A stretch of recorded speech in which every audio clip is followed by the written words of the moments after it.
Ina tai mo me he hamasiki. Oh, alema he malua pipi. Teki fai wa pea ke pare. Mesa he maina no moe palavi. Unga anga si a fefine mo wani. Hey, hui tōku o maro te langai. Ke kalua lo he o kure kai. Tāmua tanu atu he ke nari. Panuka he mawana kari. Se si are o funa masi. Kaperite ase wakatama. O se aiki e tunga fasi. Isa hei kai kala hapu e tapai. Ako me matariki ai e matangi. O mi ai mosi e te manaki. Amataki loa hei ku matani ama. E tō whawal te tawa ke whai ana. Wai si ata e makalalana. Ramakari e te amoa hei lala. O malua e he whangaloa tawa. Hei tūha ke amoa ke tau. Tū whakapuri e whungata Pokemon.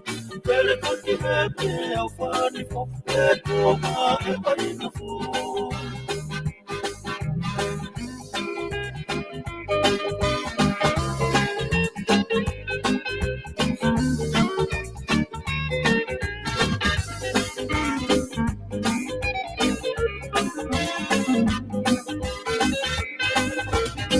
Peritiesi wakatama, o se aiki e tūna whasi. Isa hei kai talo hapu e tapai. Ako ne matariki ai e matangi. O mi ai mosi e te amanaki. O mataki loa hei ku o matani ama. E tō whawal te tawa ke whai ana. Wai si ata e makalalana.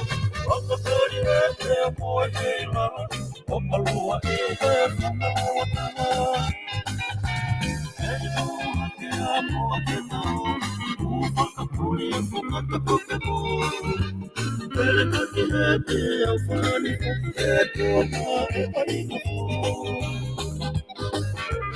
Hei tōha ke amoa ke tau. Tū whakapuri e whungata Pokemon. Pele kaki he te au whanifo. E tōma e parina fu.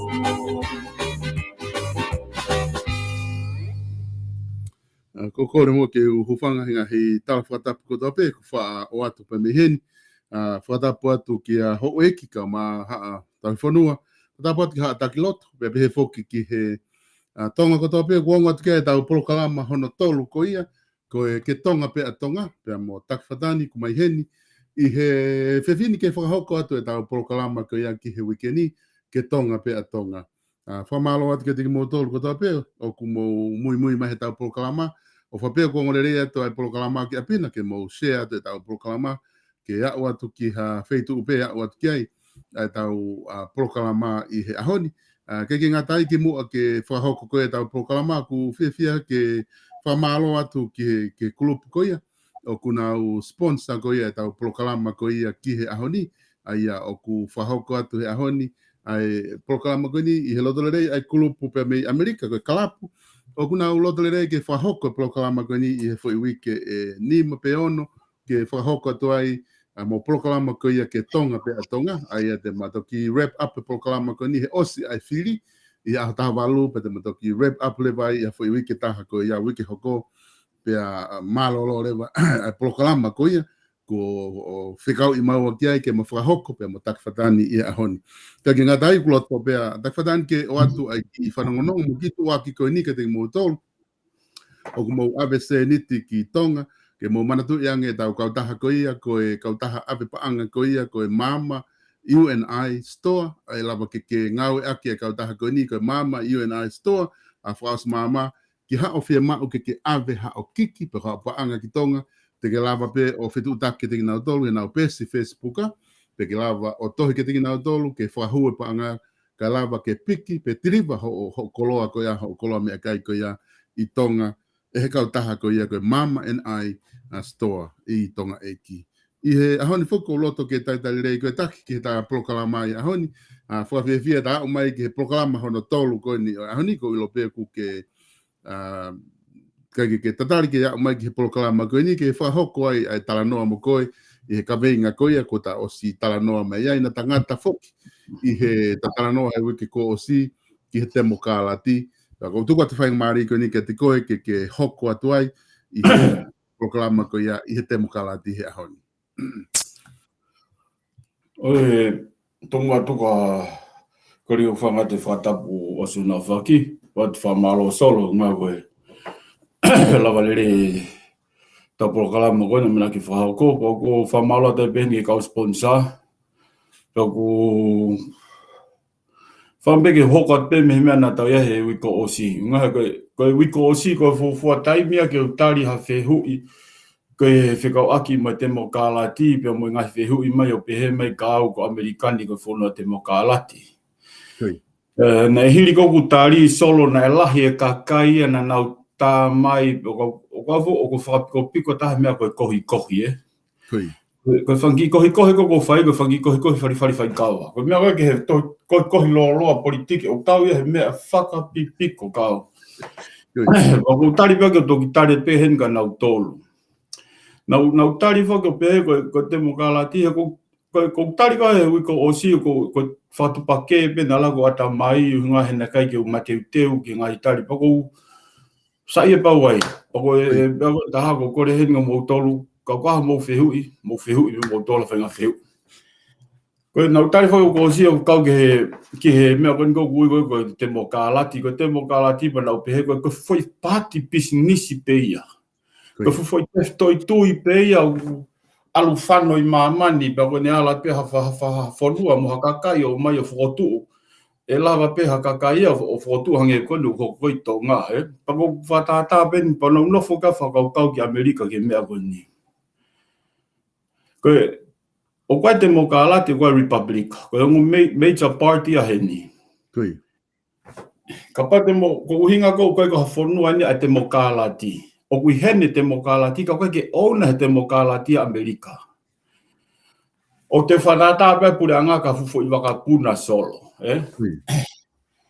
Ko te mo kālati a koe fufo I kau ngā au e pe ia. O ala pe nau tolu koe ki na hana tolo to e fufo I misini. Ai tau pe da toko misini koe konistu tone whonuani. Ko Amerika pe mo tua tahane konistu tone pe mo tonga. O koe ke ala te mo kālatia o to e fufo I misine waka.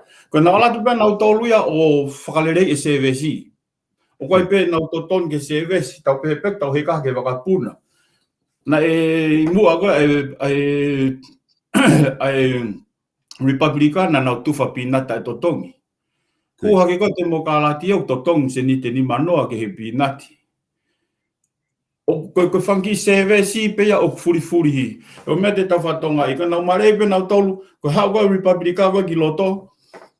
Koe whai misin tatau pong nau mo, koe waka tatau pong nau mo whakalele. Koe CVC pe te nau toki furi.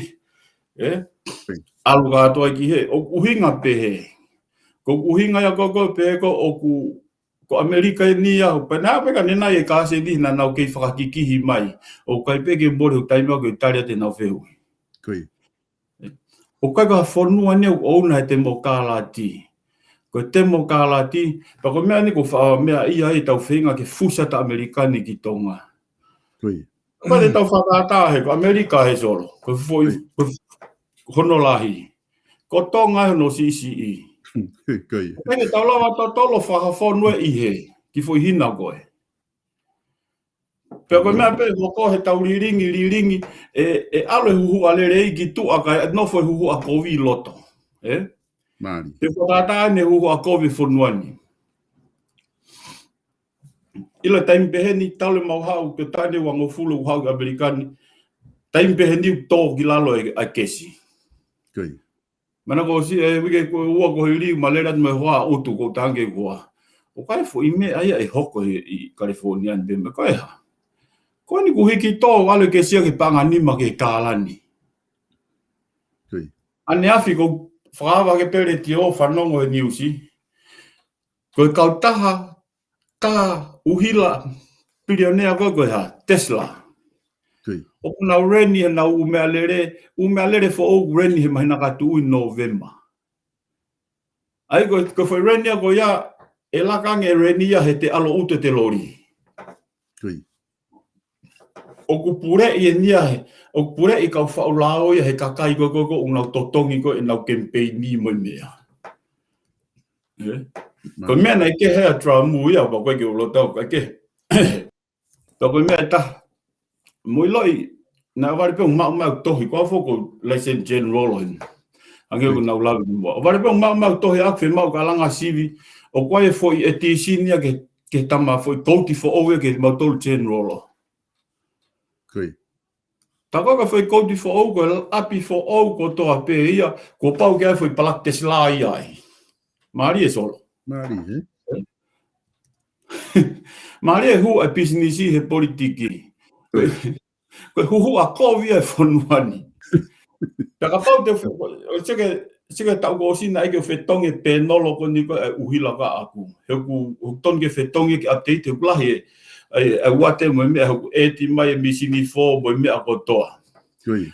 Ko foi la ka hala aku pe fetong tainimi ko kouti ko tainimi ko ka fetonge pe nolo pau ke kau mo Tesla ia mo foi waia ke fa fon Tesla. Koi. Ko ini speki ta ia. Kai go ki fala vela vete o ki frakato atu kai ngatonga. Ko temo kala ti hen ka ko California ni be ko fonua ko pehenia ko Amerika ko to ko California ni malo he temo kala ti pe ko ya mautolu be ia. Koi. Ngai fonu ngai State Republica a go no foko he culture ko e fonuani. Ko ki lava me e ko ya ka business tu paanga. Malo hina paanga he me ko ya. Koi. Ko ki fala vela ia ko tu pe ko fra amu pe ko mo tolu ko na mo ha ko o lau mai mo te fehui pe ko mo oni ko ki ka io o ko te mo kala tia hen ko te mo kala tia fa nga fonua pe ko business pe. Ko ha pe ka kai ko to menga foi te toi tu ko ya fa wa ke na foi business ko mi ha pe ko pe ke ui ko business o ui ko party fa te mo kala ti. Ona fitin ko me go tau fi ma ko ke o na hoko ko ki tonga he guai e mau o guai mo nga me ala e hanga he ko no wa na te toi tu ko ki na tu na tolu ki tau mo ange ai paanga ia hatoi me. Koi. O mo a ko ka hua te mo kala ti ki tonga ko me ko hoko ia e mate tau ko la ko sa pati. Nei osi le ak be ka taki ko ni ko ai teke te mo kala ti go ya. Ke ma o ke le business ia he sa pati. Ka ko me ko ton ko tau fa mama fai ke tonga pe tonga ko sa pati ko lao mahu inga taha ia ko tau re lao no fuaki me kuonga mo se ko lau wa feta. Ai lao ko tau hi sa pati ke ma oni. Ka ko tala ofa ko ni ko lao sa pati o ku ka wai tene aga ki nau tol ke tumu mo unga. Tau sio ki tonga tau le tau tupu masiva. Ni ko tau tupu masiva o lao pe homo me tonga me masiva alo tu mari. Nga he ko ta puakia o tau hi sa pati tonga tau ki fonua ko tonga pe ta. Hami ko ke tau prote tonga he me o tau ke he me mamani. Ka hangu ai ke tau hori tangi ke tau mo mamani. Ko ngai fonua ko mau ai ko ngai fonua ia o ku to taku ai ha o natula pe mo ngai faka au faka otua. Koi. Ko tonga fusisi ko ni me pe ki pe kula lomi os, ko me ya ko o tau nota ko ke ona hu ko te mokala ti au. O ku mui ai mo ngai whakamala ia whakai otua ai. Peo sai tau tolu e muri e solo kulahi a muri a te tau hao heka ki haha pia kula ia ko tonga kisi.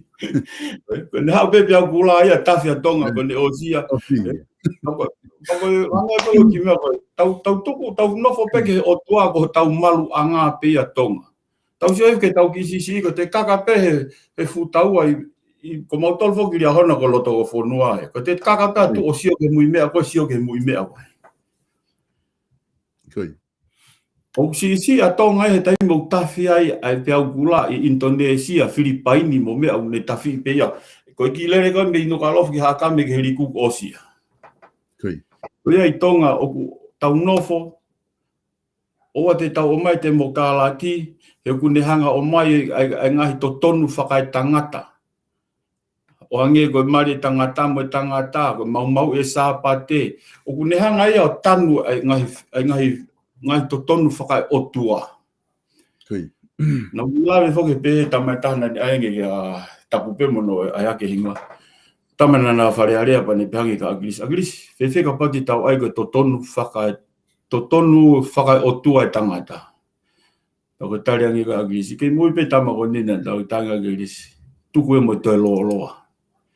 Koe mea ia koe ai temo kālati kou kuwhai.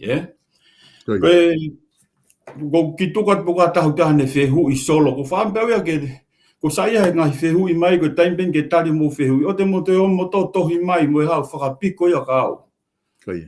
Ko taim tohi ako tohi paku me kau whai kawa o whari pe. Mona pito e. Mona pito whatano ko ke whai e ta ko mana teo ke ta ke kamata ko ta programa olaki ta whahaka ke kakai ko e ke proklama ko ni ko Wikipedia ni ma pe on Wikipedia on o kuhangai e kalapu ko ni kuna sponsor proklama ko ni o mai ke ta whahoko e proklama ko ni pe neongo pe ko e kai ke ahata tuunga ke iloa ke ta whahoko e whamama ko ni ka ku ta fia ko nga ko lava ke ngawe mai aki e club ko ni o na uhanga o fia me ngawe ki tau ko ngai ni ku mahu inga ka te au o whamatala ko he konga ko ni e tak o pehe ko e tau pore he mea ko tau makehe ai. Unique ko a tau tolu ko unique tonga. Unique he. E ko e mea tau makehe ai ko ke te mau ia he ngahi whanua hato e whahinga civil society e whahinga civilize ke he. O tau makehe ngahi mea ko ke tānoa ke ai pa ko kau ia he poini mahu inga apito ke lava mahino ke kakai ko hai mea ko tau makehe ai me mamani totonu ke tau pore. Pa ko tui pa ko kakai murini ko sio ke nau ngahi ngā ue nau e tau pore ko he tau tonga mo tau ulunganga whakatonga mo ngahi mea kone alawe kia kunsalo te ko ngahi pou koula ko e wha ko e tau tunga mo I whakatonga ko mea ni ko loto ke whamahino mai I he konga ko te mokalati pata hiki rewa ka mea ta o ke tala mai foko ko Amerikana ko e pātia kui ke pāti te mokalati mo party ko party Republica. Ai a ko ha fonua te mokalati a Amerikana. Ko fehu ien ko fe mau ki fa mahino ko fonua ko ha sistema Amerikana mo ngau aki ka pau ko te mokalati Amerikana o ko foka por anga fakatu ia Amerikana ko tuipe ko hapure anga communist Amerikana pe ko hapure anga te mokalati ko ha mo pure anga ko mo sistema fe mo dong. Ko Amerikani o he constitutional. Constitutone, koia. Ia, o kai constitutone fonuani ka ku hinga ko fu tokolahi ko atakai. Koia. Pe o lava rewa ke alfa party rewa. O kai mo party ke tahu party. O fere pe fangi party a ko ke fu mana toa fe hange pe a ko. E tatatu pe ani ki party. Koia. Ka ko purianga fa constitutone pe Amerika ia. Koia. Ko ne ala tu ko taimi ko hanga taimi ko taimi ko ka temo. Ko na ala pe na tolo ngau e fratata ke constitutone ko ke to loto na to ko ke to firma e Amerika ke to o constitutone o tuku ke kai. Ko ala tu pe te mo ka ti o ki olo fo ispaki moe wae. Fa fo o what they vai. Hange pe ha mi hange pe wa ka puna. Puna le ko wa ka puna ko Amerika e ke puna pe ko Amerika. O kai ka hu me pe ka pailate ko pailate te mokalati. O ko Palestina ko Palestine party ko ya. Malo ko ya pe. Ko ia o monia pito e taki pa ko no fo fuga ma tol me motuni mo fanki motuiki atingi angi kotonga ko me ko to pe ma usio olunga to pe Amerikana ka motol. Sio atu ka motol ko ne ka ko pe mo ka kaitonga ko hena pe mo ba pa puri anga henga me ko to pe mau Venga peke mau wako sope henga mea koto ka ko ilo mahalo ko fe mea ik fe halaki ke mau venga pai taki he Kaka mau ai be madolu e mau e mea go mau anga hake ke ai he. O te whaki motu ka mau whenga mato ke whai taki. Ko tu maha koe palopare mai e taha mahalo e taki ku o ku ke tala noa mai ke he ahoni. Whewhere rewa taimi ko kok whai ai tari iui i he anga koe tau sio ki tonga o ku hange funga taki kamata tala noa pe ki ai na ki o hake he ta program ki mua ai whamatala koe whae ke eke whokia o e paremia malolo a Chris Pohiva ai a koe whakau kau whukina ne o mai e ia na ka o ku i ne mahino koe ka te au koe ke mahu inga ia i he temokalati ka kone pehe ka paurewa koe sistemia o ku whofita hai accountability ka kone uhinga e ngau e aki ai ka pau e mau pe accountability ia i he puri anga whakatui he sistemi puri anga whakonistuto ne whakatui pa koe ke te whia mai ta toria ai te mo ke tau ui ko te mo ka lati. Koe accountability ko loto ke i whamama whamai. Ko ri mai whoke accountability ia fu maalu ngā to unga whakaako. Ai tuku pe ke te ki i waku pe solo, Koe. Koe accountability koe ki au ia ko foi pego e akilisi ka pauna e accountability ko no tano te mo kala ti ko foi loi ko no fu e me to tono na loto ka toi mai he me agoe ange ko foi trepi pe ko foi tauhere ke to ka kai unga ko ke fahatari ui ko pure anga tonga na ki proklama a ho o si loto pe atari ui o si loto pe accountability ia. Sai, te whakata hange koe ni. Alue ka pau koe tokon ko wana koe ko a wawau. Alue, o ko si ai koe tatala noa koe ni koe whaunga ngā ue ni ai pure anga koe loto. He tainimi, o kulere aki. Alu ia ke kau ofisa kolo, ko tari ui au pehe, alu ke ofisa kolo. Asian ke ofisa kolo. Toko fiha e mate he mahinani. Toko fiha e whaere. Toko fiha e kauwaiwai. Toko fiha tupu. Pena hiki fo ou. Koe halahe ngou he fonuani. Toko fiha kau toutai. Fiha e waka toutai. Koe tari ui a koko o kutau ngau e aki. Kanai, te utanoa moni pena e osi wa ume petala noa na e tamana ne ten in ne tari ui. He foi a ahi whakawharearea taha akirisi pana ta ofi. Ko wharearea. Me neki mua papure anga akirisi. Ta ofi akirisi ona te whai mea ko iahe ni foi alatu he ne ahi whakawharearea. Ka paurewa na ne ta ofi na ahi wharearea na ne ta ofi he lolotonga koe e ne i he pure anga. Ka ku sai, ko tengo hawai koe tama koe me tari ui, mo ripoti ko ia. O account polo re vaia o aloi mo responsibility mo the responsibility kono fatongia ta kai lewa ke fai ho fatongia ko awia o ko accountability ko account ko me ko accountability o ko account polo ke whakakato fie ma ko kolo koe o account polo ke tano e hala fonua koe ai ko tau siore ko ki loto. Ko osi loto pe accountability, ko osi loto pe pa mo tari ui. Ko me pe fai ko to me ka kai ko ke nau fua nau fatongia. Ko lahi foki hono whakarifia ake ka kai nga herea whapapalangi pe pepe ka kaia o ku mo oni.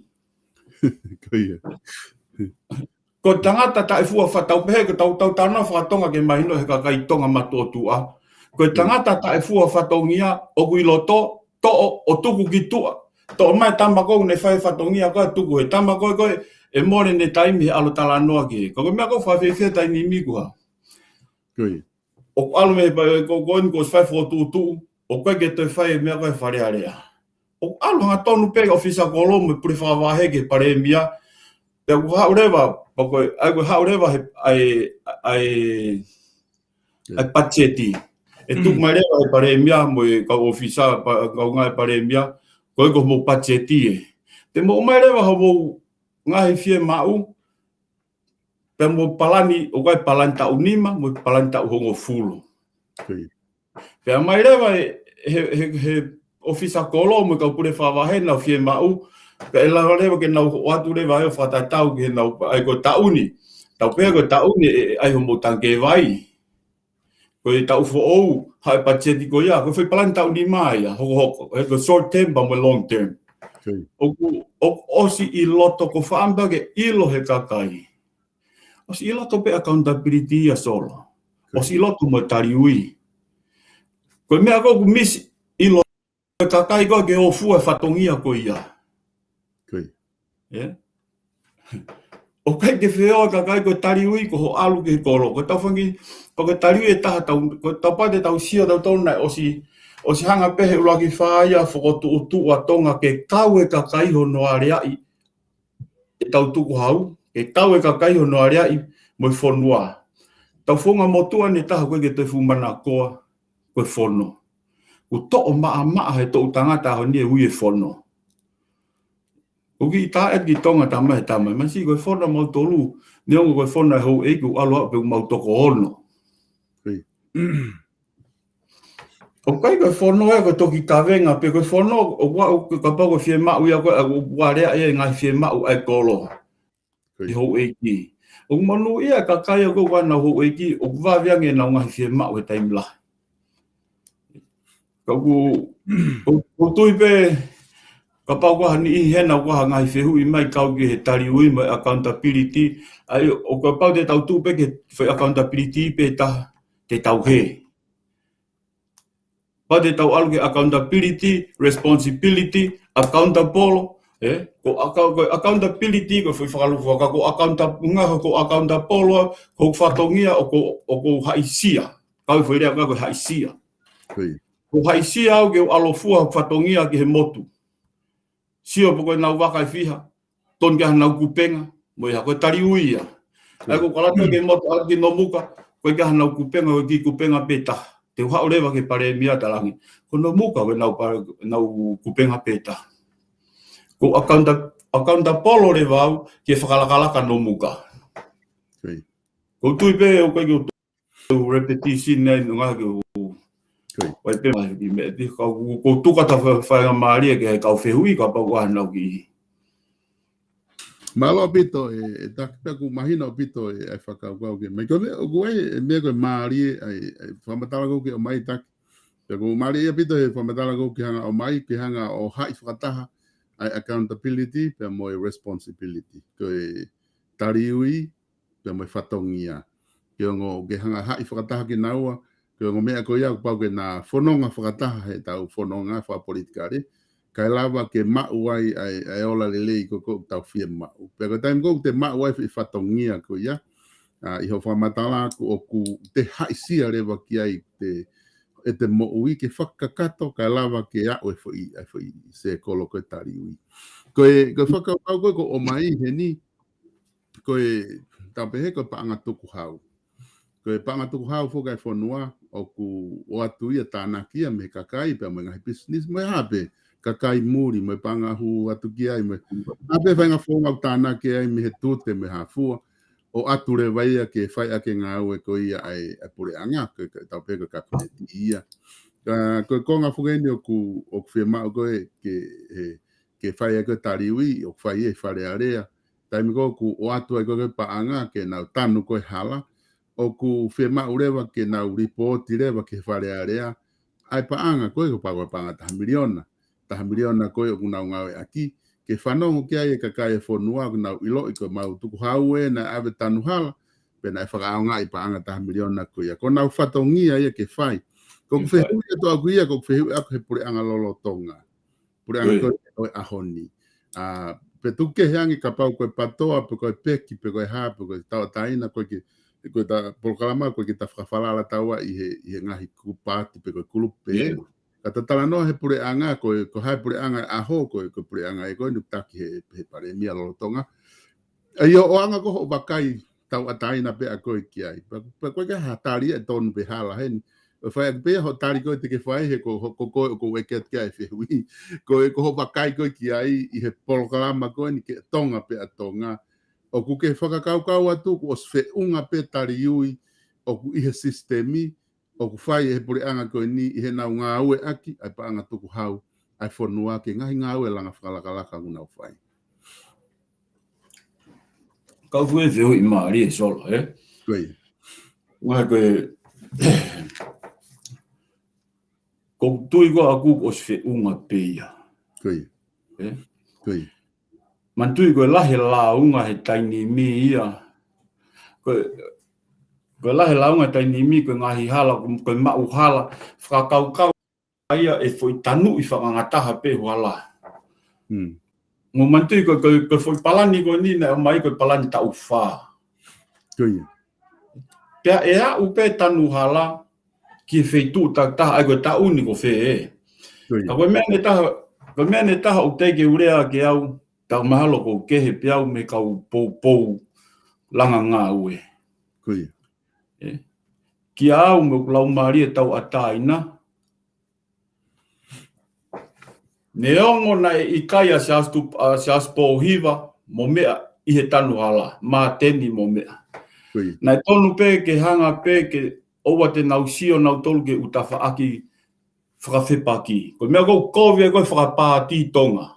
Koe. Nai tonu pe ke hanga he pare mia mo mea, mantu o koe ke whai whapolitikare nia.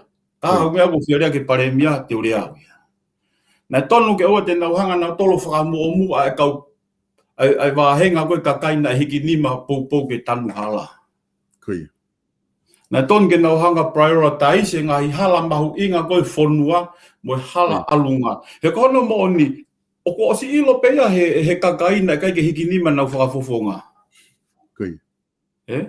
Koe. Ko whai mea koe ko uhinga ko talo longa koe peke ure ako ngahi tau ure ako he mau kau tamai mea koe ke moni pea.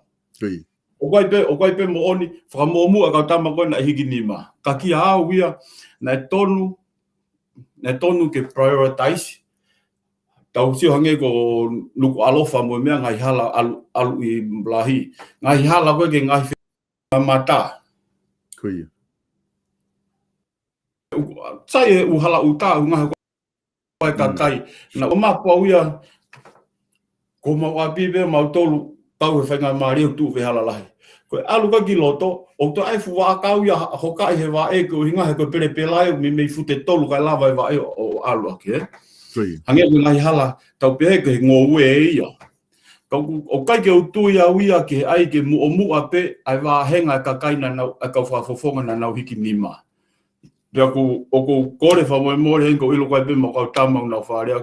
O moni pe ia. Ka taingo ko ka ki au ko tau responsibility o ton pe ke prioritize pa ko tu ko ki he si me fe ko fe hui fo ko pe o si fe unga pe ai fonga tari ko ni o si ma wa fa matala fa papa o si fe unga ko ne tama I he pule anga kono ta fa anga I pe ya on ko tari ui ko ha uinga tari ui ko ta o ke kakai o report mai me a ko na fi ma u ko os kakato tari uia.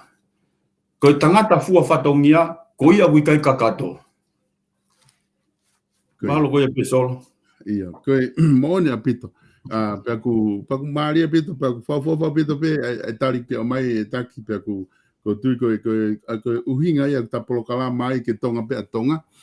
Koe ngā ke lava ke o mai ai ngahi viu ko ia, ai ni koe una polo kala mahangi ko koe, ke tau wahe ai me kakai. Ko tau tala noa foki e tau ngahi mea ko koko. Katak pe, hange ko ni solo, katak pe solo. Ko tala noa aku ko taingo tau alfa te mo kala te tau whaka politiki ai, te tau moon he siakare o politiki. Tanu ka whafofonga koe na hiki nima.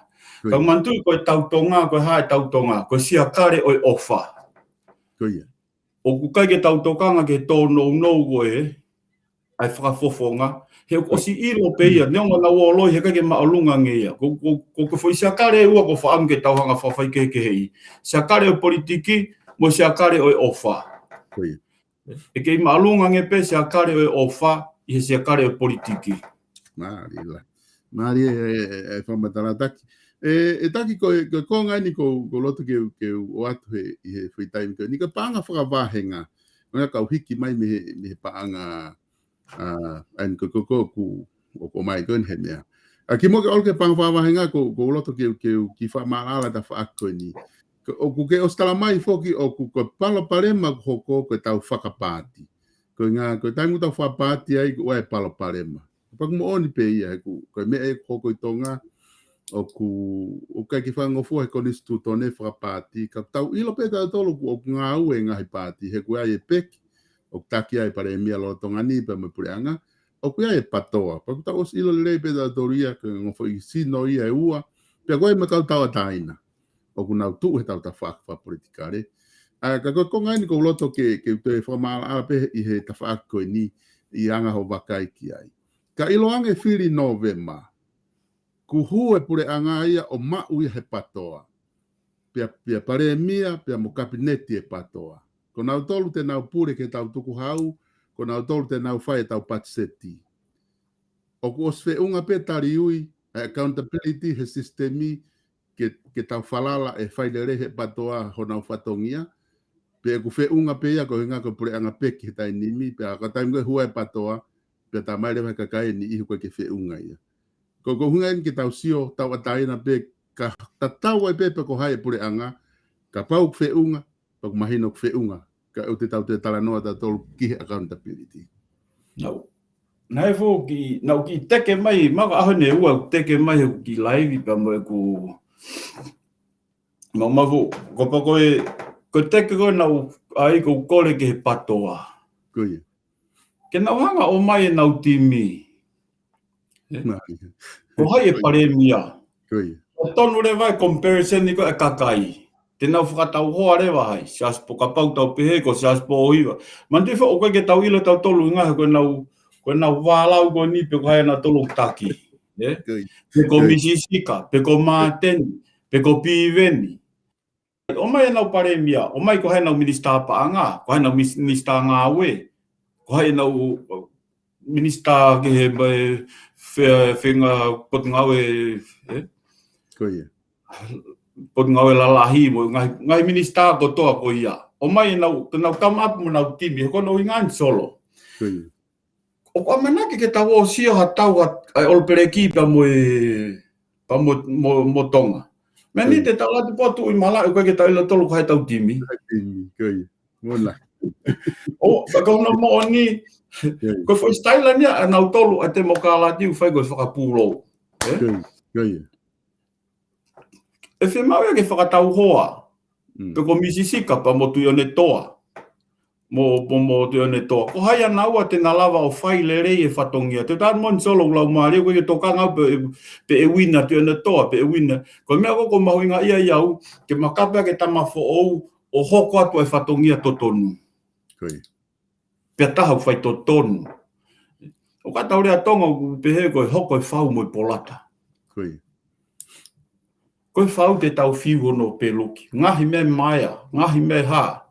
Koe polata, na moe ki reka ware une peluki pe.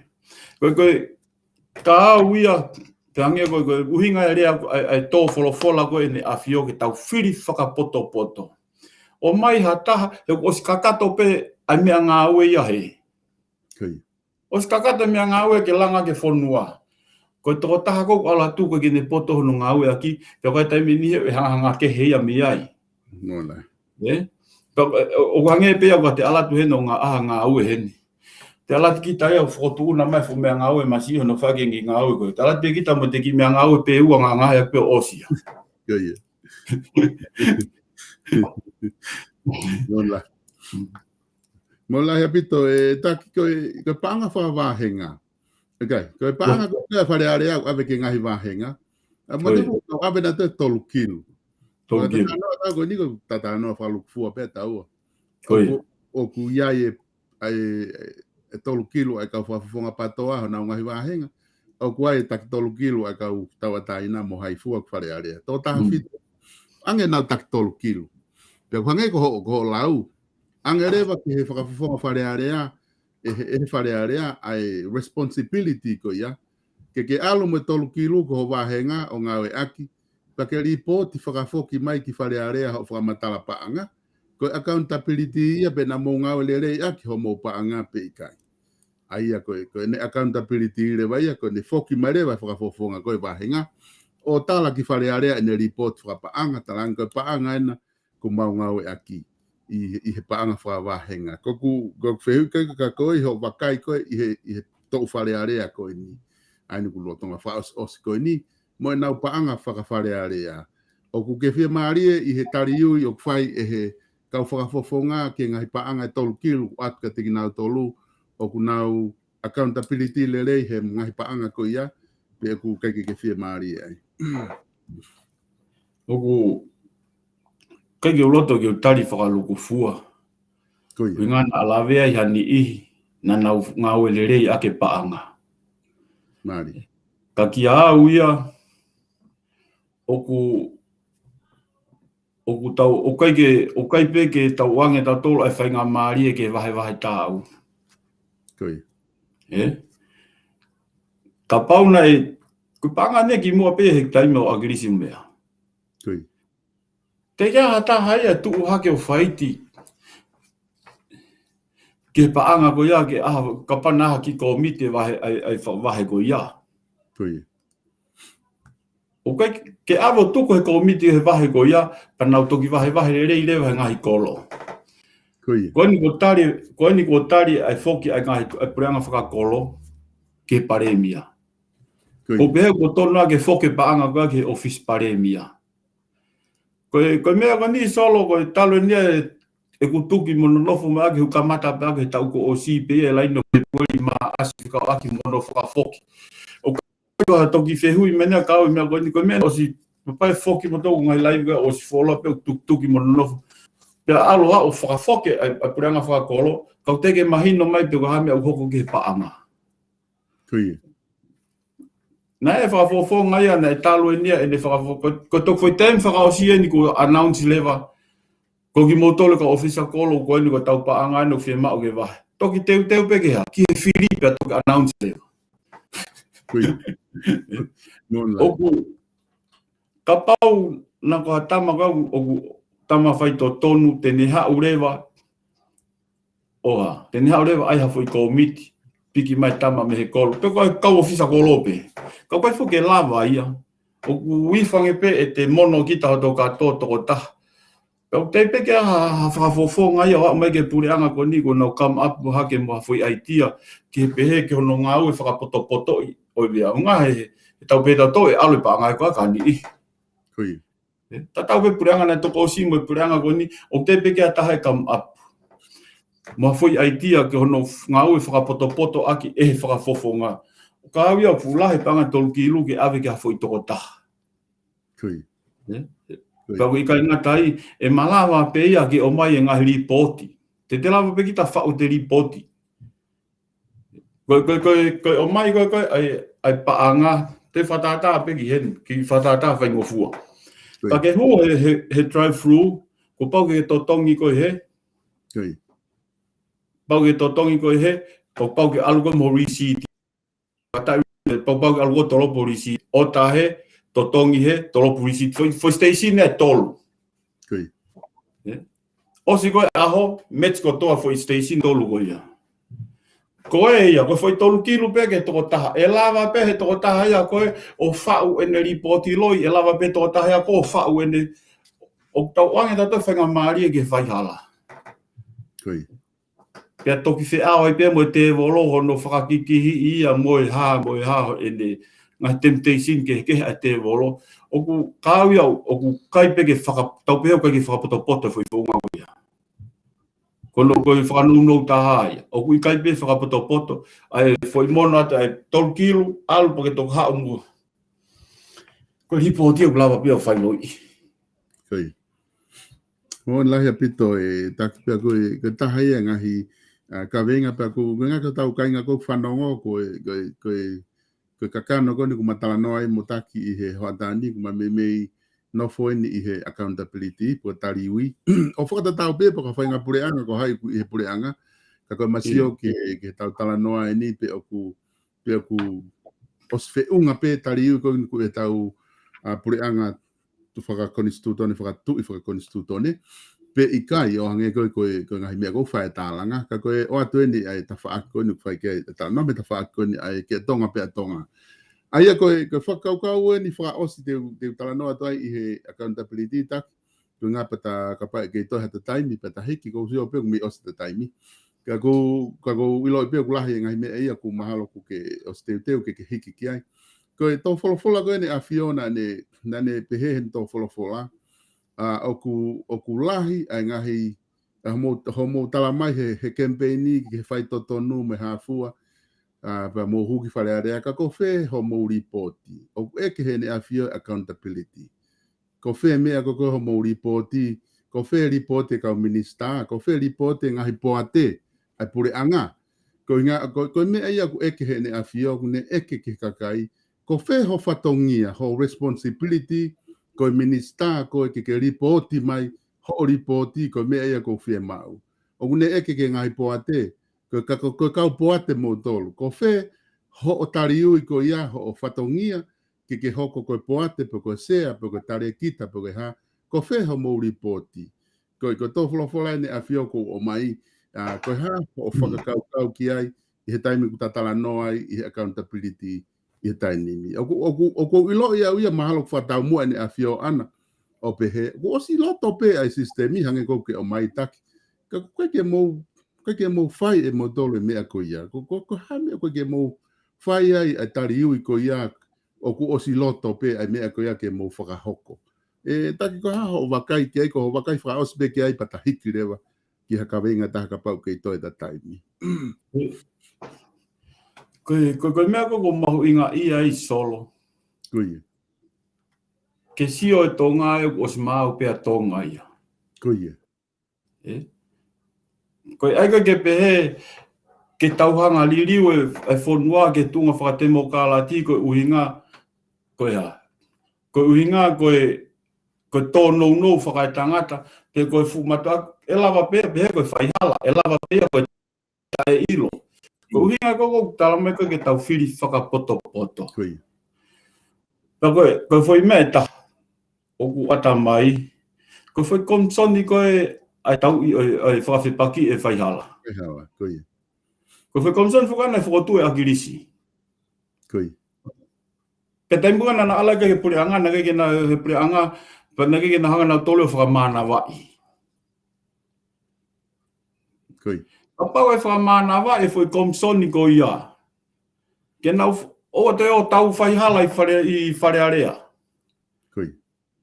No foi komsoni ko ia ha. Whai whaka ilo i tamakoe, moe, ko ne hau ha ripoti. O, ripoti, tamako ke kakate ripoti to o ia tuku kitua. Koe.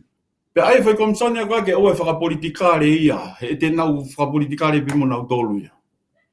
Tu ata na to me ta whakapolitikare. Komsoni a tau e whaihala. Maha kakai whai to tonu. Koe. Koutui ko foi solo va anga ia me ko os mau i loto ko tau tolu tangata ko tau personalities e kakai ngā ue o tau we miss that thing o ke tau sa e tau toke tau kanda polo e ko no winga ko ha ka pau te tau ripoti e ilo in mana tau numi e tau toi pa anga Koe. E ilo na tata tolo ke tariu i mai ki o ke kumia ripoti ki me ko albe ki ta fai ka va be mo kona mo ka nga tanga mo ya ki tai foki pa te fok pe ka ripoti ya. Koe. Ka ko me ya ko ton ko pehe o ku raise o wata mai o ku fima o ka ke na siofe u me ko ia. Koe. Siofe o ko ama ke mai na ni na ke ama ripoti department ni ko mo minister ko. Ko ne ala tok ta ripoti tu o hawa ko aluki api malolo ka maha kakai na fi fai ngā ue. Pero ai kono ko discipline. O fe mau ke discipline e kau ngā ue ia ke kapau e tuku ai pe na tolu ko discipline e alupe i he tawhaaki ko toa pe. Ai ko sia tau ko vai o tonga he tainimi ko vai whaka discipline e kau ngā ue pe nau pe mo alwhataha pe ko os mau sistemi kau pe ka pau na teke mai sistemi e pehe mai e ne afio ke mo whiri whapoto. Koe. Kapana ni afioi o kui kai mai sistemi te ne fixe sistemi ka ne toki hau. Kau hoko rewa tai ai tai whakapoto ka kasi kou nau mea tukua ki rewa he kau whenga li riu whonua ia o ku kai ke maawa tonga mohono sistemi. Koia. E taki ko ilo pe o mahina pe te tarikoni ko ke hanga o mai ka koe ta whaake ni ulahi ai mea wanga ko ta wha o si ben mahalo pe ta rep up le pe ta prokalama ihe mawhai pe moe whatongia na ki tala no whaene nai ki accountability moe whatongia ko loto ke taki unu mai ki he mawhai pia mo ta ki unu mai ke mawhai he ne whelave i koe moe whatongia po responsibility ai aku mari anga foi ka venga ko ni ku ke fratala no ai ahoni e kuna nau whelave i pe ha we me tangata ha we me fine kuna me tu pe ko family family pe accountability no ha ke responsibility ko nau tala no ani dainin he power Ko tau whengai beni solo ke ua na kau e disability he tau sistemi.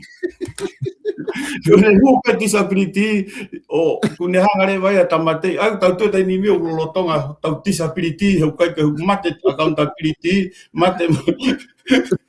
Ko me ta e taki mahalo na ke te wakai pe mahana fulahi ba ko kau ai pe moa wai fulahi ko tala noa ke politikare o disability ai pe ta wata mai da tole la tala no politikare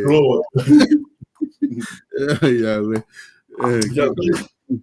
ko te hui maari e foki solo koia e ko mea o ko tanguta ne nai o sia ngai viti o pe usia ke o na uhanga pa na uhanga tohe ko ki status o te moanga mix up e mawhai me he whainga me whatongia whakanga aue ai ko power pa mo responsibility ai ko responsibility le ke responsible ko ke whaia ngapa ke o ku ke takai lewa ke whainga aue ko ia o ku ke accountable ko ki ai koia ke tono no ko ia ai ko me ka te pehega pau ko mawhai tau whatata ofi ta hape ni ki he tau no family ko tamai ko koia te ki tau tangu tupe turiki pa ke whanonga tu kaure ka ko e tau kai pizza tau o ha whaiwa he kai ke nau tu upe o alu ko pau pe ke nau e teti te maulawa alu ko ho iyo ko iyo ia ko ikai ia ko mawhai ko ki o ku sai ko ki na hanga foki ngai proklama ko o pehe ko mawhai tonga tolu pe ko wharearea pe mo kabineti mo haeta wharearea ke whamawanga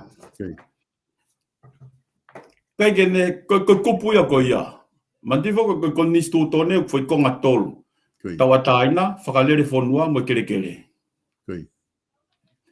ka kai mai kupu e taha ki mua ngala po e kupu whihau whikau ake mo i mawhai ko tui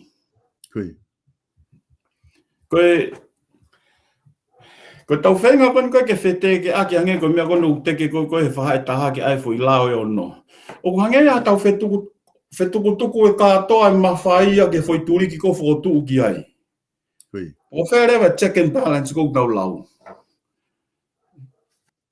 tuku he pe no forever tui o ne hanga whakapalanisi mo sio ai ko hono ko hano ui ko power separation of power he ka pau e alu o no fotaha nga fu pau ka ha fui faha e ta te tau to tuku pau ko he tuku mawhai ko he pa te nau toki hanga e o cheke e ka ua ai ke te hanga pe kita o mai mea ko toa ka kita ke manata u tala noa me motua pa ta mahe motua ke loe taimi koe na e whakahaue holo ai e la a koe o konga no wha Ko ne rea nei alu koe ki muri pa koe nau rea mo pe nau mo Queen Charlotte mena nau pe. Ke tonga mai e. Ke tonga mai e. E o ta ala ke koe tau tolu koe kuonga koe ni e poto mo e ako. Ke a aku mai e. Ke a aku mai e. Koku koe tau si o rewa ke mea koe o kehe ho tau whatongia mo i mawhai. Tau hanga tuku a ki whai he ha. He whataha toko ni kai. Koe mawhai o nofo he tu i. Pea le nofo rewa e tu i o whakapalanisi mai me o lunga. Ko tui pe e solo toka pau waha ki whehu iai pa mono mai ke whakapalanisi ake tari. Koia. Taki ko tui au ia o ku ka venga mahu inga ni ku ke tānoa ki ai tā o mai ki ai. Ko ngā koe mawhai, koe power, pe mo responsibility he na whelāwe i. Pe ko tui koe tahani e whakaukau mahu inga ku ki hanga o hulu i he ahoni ai hu mai koe responsibility. Ai whatongia. Koe whatongia fo koe tahai e tau ngahi, tau whatunga motu aga tau tolu. Taim ko tau whahoko e whatongia. Ki hanga whahu mai whatongia, whapipiki ki he accountability. Koe ni ku ke te tānoa e whatongia ke whakamahino, whakatalatala e whatongia me he mawhai. Ka koutui mahalo te tato hoko atu ai taki i he wiki kaha au, ka te watu pia taimi ke whakama opo mai. Ke ngā ka tato ki hoko atu i he kawenga ko ia ku tā o mai ki ai. Ko ngā i he wiki kaha au, ka ke whakama opo mai pe i he whakaukau ko ia. Koe mawhai pia mo e whatongia e na kehe ko ngā ke ta whaos pe tau he whi konga he ahoni ka tato ki hoko atu rewa he i he whi kawenga ko ia mga mea kehe e ta proklama ko ka hoko mai. Ko mea pego wha a mu koe ke tau ilo i he kai ke go alone pe accountability. Accountability, it has to go together with responsibility. Ko accountability, ko accountable pe ka hawhainga mea o ku ke responsible ko ke mea ko ia. Waho o whatongia au ke mea ko ia. Pea koe ngā aue ko ia, mo circumstances e mea ko hoko koe, mo ngā aue mea ko ia, wola ngā aue ko ia, e tipenia mo ho ngo o ke feel responsible ke mea ko ia. Ta kai lewa ke whai ho whatongia, ko hai ko accountable ke mea ko ia. Ko kita. Ko taimea ko hua ko accountability, ko ui ngā ko hono e kei, o e ola e ngā aue ko e na e whai ko ia. Ko haina ne whai ngā aue, o kovi ko e. Ko hai ko accountable ke ai, ko sione, ko taki. Ko mea o ko whaamu koe ke oua he ata mai e kakai, hono mata lerei, hono tuhu i mai accountability, mo tari ui. Ka mata ko tawa pe he tari ui. Ko alu ke kakai, mo ripoti, ko ripoti. Ripoti mai he me ko nau tolu ko hae nau ngā whie mau viviri, pe ke hao rewa mo ia o responsible koe ke whae fui ngā ue ko ia. Pe ka pau e ripoti mai o koe ke hao ange nau whie e hao rewa e pare mia, pe koe ko wana eke. Ko haina ne whae ripoti koe, ko haina kai ke ne whae ngā ue ko ia. Oku osi maau ko toa pei loto. Tau e nofo tau tolu i he pure anga whakaafo ofa. Ka oku tau whenga pe tau tolu ke liriu. Ko pepe tonga, tau nofo pe he tau tonga. Kei lerei ange pe, ai tonga na tau tupu mo ia. Kei lerei ange pe, tau foki mo tolu kana i tonga, mo foki ke o mo ngahi whono whakakolo. Whono mo ofisa kolo, whono mo iwe. Ko taimi wana, na keke whawha whono me tangia ke ka nau alma bi kolonga ko whaalu awe aku toko wak tā mai mo kui ma whanonga whono. Hange koe ai whono hama whawha miri, uholo whini whiuni aki. Tak tātu ake tama, tala no loto mo mea ke whie ma. Ka ku alu pe o lava pe po, ko eti koe na lava pe o veteki mai ai. Ko mea ko whaamu koe tonga ke oa na tau, ke tau ke tonga pe a tonga. He koe tonga koe mo o tua ane awhi, ko tonga e te tau pipiki ai mo o tua. Ka tau kari ake tonga ko na tau no fai mo o tua, ko tau ri ake o tua. Ko kia mea ma uinga mo ui ko ni ko o tua. Te ke lava ko mo ui, ha whahinga whei tuu pe kau ku ke whalala ke o tua, ko uhinga ko tau moto ko o tua mo tonga ko hok tofia. Ko temo kālati, ko ne hao peo wa eua, a tonga me o tua. Ko whaamu peo ku lava waha ki i mama, ku waha o toata ki i mama mea te au he whiaf koe ni, ko i pe solo ku whamalo atu. Malo pito e takwhatani. Malo pito e proklama le rei koe ni ku ke whahoko he aho ni koe fu proklama lahi e ni ku ke tala noa. Pake ki ngata i koe fu kaweinga e ni ku lahi. Ka kunga ku ke hanga tala noa i le rei e pito kaweinga pe ku mahino ki he kainga koe nuk whanongo. Pe ka pa me pe ku sa ai he te tafoki mai hui ka hau. Wa pe hanga hi mea ia ngalo te tate foki pita mono mono. Ko kwai foki. Ke ha me e tapu ai e taki ke ya hawhainga mea ku ngalo ke te tānoa kei, ta whoko mono mono ta, ho te hoko mai, hoko atu. Ko ngā koe, koloa pe ke toka maari e mea kotoa pe, i he prokalama pe ku tala monu atu e ngā ue kwhai ke te koe pe moi whamiri, o whatu ke te koe, kata toki, o whatu, ka hau e taki. Iyo, o whatu sol. Ia, malo pito. Koe, kai ngā koe la, vai e tau prokalama koe he ahoni, ke tonga pe a tonga. Ai aku mawhahauko atu pe mo takwhatani pe miheni, ai proklama ko ia ke tonga pe tonga pa fa malo la het ke te mo tolu homo mamata e mai ta proklama mono share ko ta proklama ke ta wahe me ia ko mele le tai me ta tala no ai ta pe ko fe feitu pa enkolo ku ke tu me ai i ho mahino fo politikare ka ko tai me ta tala no ai mo ta wahe ta do fito ki na tolu ko ni ku na lava mai ke fa hoko proklama ko me ia ku mahu inga ke tau whakahoko ko ngā ki he tau whanonga koe ni. Ange ka lau koe na e whai takere nei koe o e pe ngahi ho tau te whitoi ulunganga u iniki o kuwhia mau ke tau puke puke o e ri aki ka tau whenga ke tau alu ka whainga ulunganga tau ku i kai whiunga ia ke te ki tau tolu i he taimi ko ia. Ka ke tau toki hoko te taimi ta tau pe o e wika hau i he proklama ko ia ke tonga pe a tonga. Ka mo mea.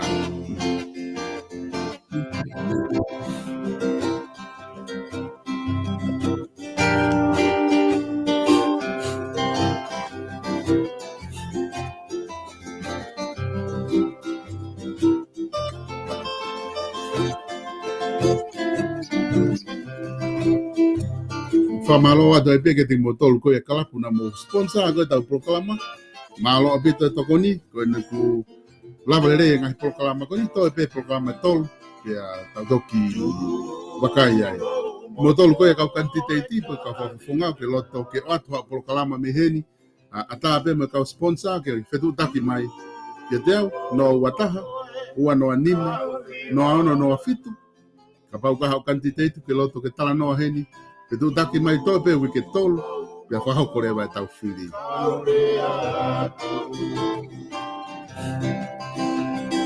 tu romo koe ana tuia kahine koe na ia kuloya ke mahina si ete o favore o mari fai ngato ke toke